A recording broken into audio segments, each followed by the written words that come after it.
नमस्कार दोस्तों, मेरा नाम है बालचंद्रा। ब्रह्मांड सिद्धि अष्टों में आप सभी का स्वागत है। आज के इस वीडियो में हम चर्चा करेंगे कन्या राशि का अप्रैल 2021 का संपूर्ण राशिफल।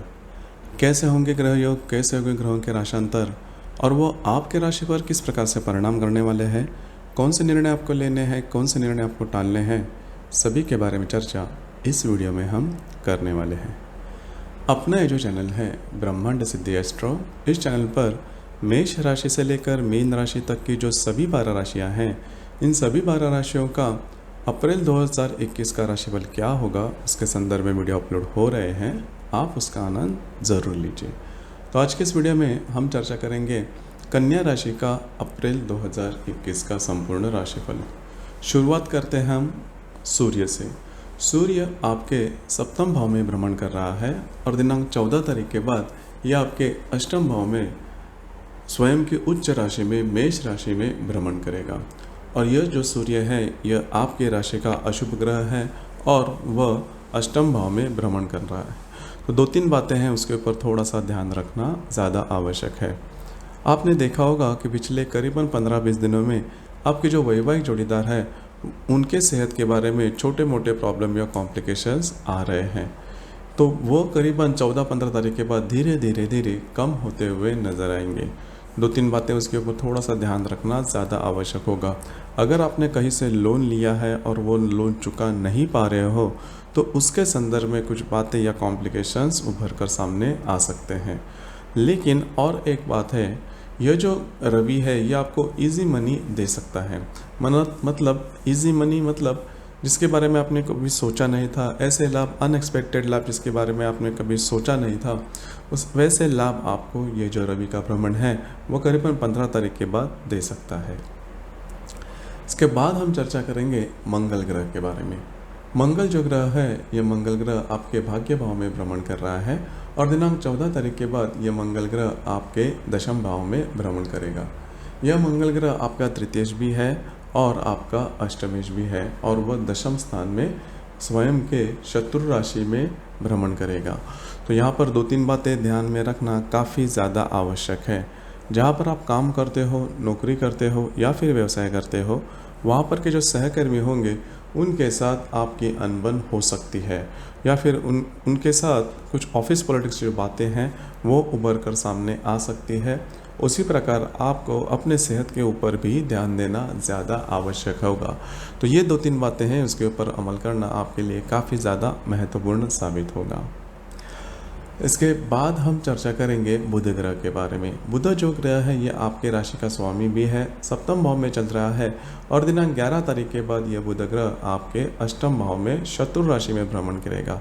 तो 11 तारीख के बाद का जो बुध का भ्रमण है वो आपके लिए सेहत के बारे में कॉम्प्लिकेशंस पैदा कर सकता है। इसके ऊपर ध्यान रखना काफ़ी ज़्यादा आवश्यक है। उसी प्रकार यह बुध ग्रह आपका दशमेश भी है। तो जहाँ पर आप काम करते हो, नौकरी करते हो या फिर व्यवसाय करते हो, वहाँ पर आपके जो कॉन्फिडेंशियल रिपोर्ट्स है वो स्पॉइल होना या फिर डॉक्यूमेंटेशन के बारे में कुछ उलट पुलट होना, इस प्रकार की बातें हो सकती है। तो ध्यान रखना ज़्यादा आवश्यक होगा। इसके बाद का जो ग्रह है वो है गुरु ग्रह। गुरु ग्रह आपके पंचम भाव में भ्रमण कर रहा है और दिनांक 6 तारीख के बाद यह आपके षष्ठ भाव में भ्रमण करेगा। और यह जो बुध ग्रह ये आपका चतुर्थेश भी है और सप्तमेश भी है। तो आपके जो घर के लोग होंगे या फिर आपके जो वैवाहिक जोड़ीदार हैं उनके साथ आपकी जो हार्मनी है वो नॉर्मल नहीं रहेगी। आपके घर के जो बुजुर्ग लोग होंगे उनके सेहत के बारे में भी छोटे मोटे प्रॉब्लम आ सकते हैं। तो ध्यान रखना काफ़ी ज़्यादा आवश्यक है। इसके पहले हमने जो बुध या फिर मंगल ग्रह के बारे में कहा था कि आपका जो भी कार्य क्षेत्र है वहाँ पर कुछ प्रॉब्लम कॉम्प्लिकेशन आ सकते हैं, लेकिन गुरु जो कि आपके षष्ठ भाव में भ्रमण करेगा, पंचम दृष्टि से आपके दशम भाव को देखेगा। इस वजह से यद्यपि कोई प्रॉब्लम कॉम्प्लिकेशन आ भी जाते हैं आपके कार्य क्षेत्र के बारे में, तो गुरु की जो दृष्टि है इस वजह से यह जो प्रॉब्लम है वो ज़्यादा आगे तक नहीं बढ़ेंगे। इसके बाद हम चर्चा करेंगे शुक्र ग्रह के बारे में। शुक्र जो ग्रह है यह आपके सप्तम भाव में भ्रमण कर रहा है और दिनांक 17 तारीख के बाद यह शुक्र आपके अष्टम भाव में भ्रमण करेगा।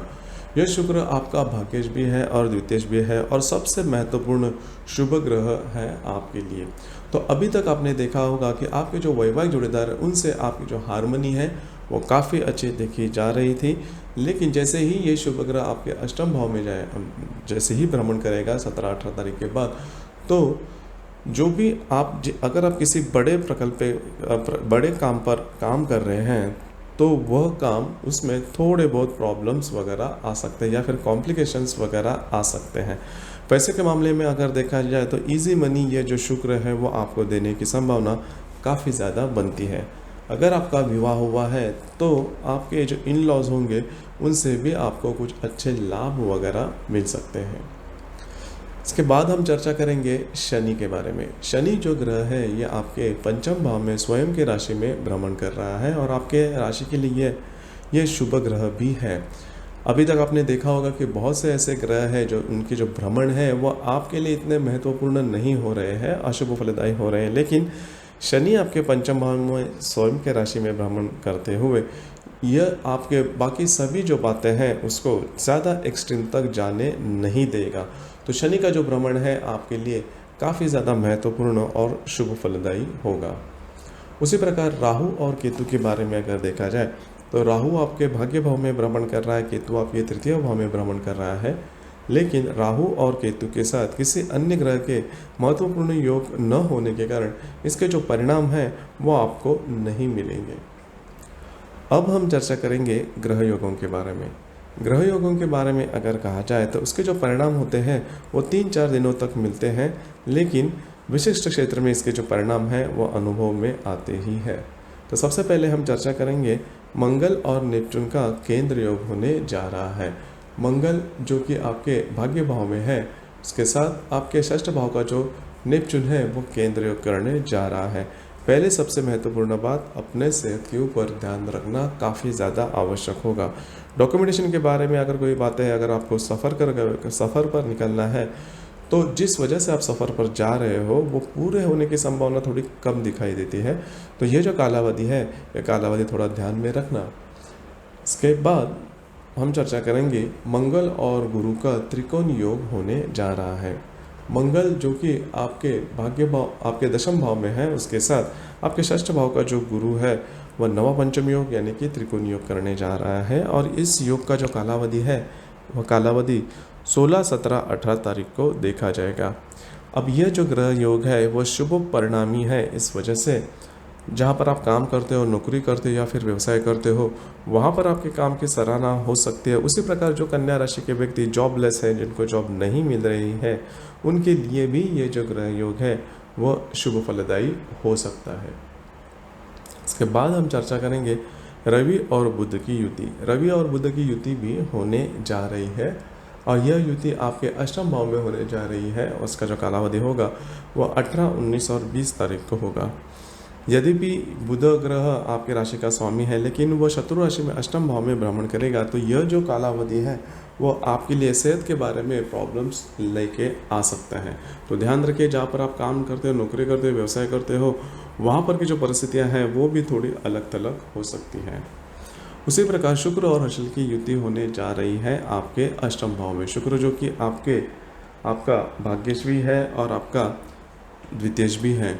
तो करीबन 22, 23, 24 इन तारीखों में किसी भी प्रकार के बड़ी इन्वेस्टमेंट बिल्कुल भी नहीं करना। इन्वेस्टमेंट के बारे में नए नए प्लान्स आपके सामने आ सकते हैं, तो ध्यान रखना कोई बड़ी इन्वेस्टमेंट नहीं करना या फिर रिस्क बिल्कुल भी नहीं लेना। इसके बाद हम चर्चा करेंगे बुध और हर्षल की युति होने जा रही है दिनांक 24 तारीख को। इस कालावधि के दरमियान मतलब 23, 24, 25 कालावधि के दरमियान सेहत के बारे में ध्यान रखना बहुत ही ज़्यादा आवश्यक है। सेहत के कॉम्प्लिकेशंस वगैरह उभर कर सामने आ सकते हैं और आपके राशि के लिए किसी न किसी प्रकार की सेहत की प्रॉब्लम होती ही है। तो वो जो प्रॉब्लम है उसके बारे में कुछ बातें आ सकती है, तो चौकन्ना रहना, ध्यान रखना अपने बारे में, खुद की सेहत के बारे में। और ये जो प्रॉब्लम है ये आपके साइकोलॉजिकल या फिर मानसिक स्तर पर भी हो सकते हैं या फिर शारीरिक स्तर पर भी हो सकते हैं। उसी प्रकार बुध और शुक्र की युति होने जा रही है आपके अष्टम भाव में और इसके साथ शनि का केंद्र योग होने जा रहा है। तो यहाँ पर जैसे इसके शुरुआत में भी कहा कि पैसे के मामले में या फिर सेहत के मामले में खुद पर थोड़ा सा कंट्रोल रखना, नियंत्रण रखना ज़्यादा आवश्यक होगा।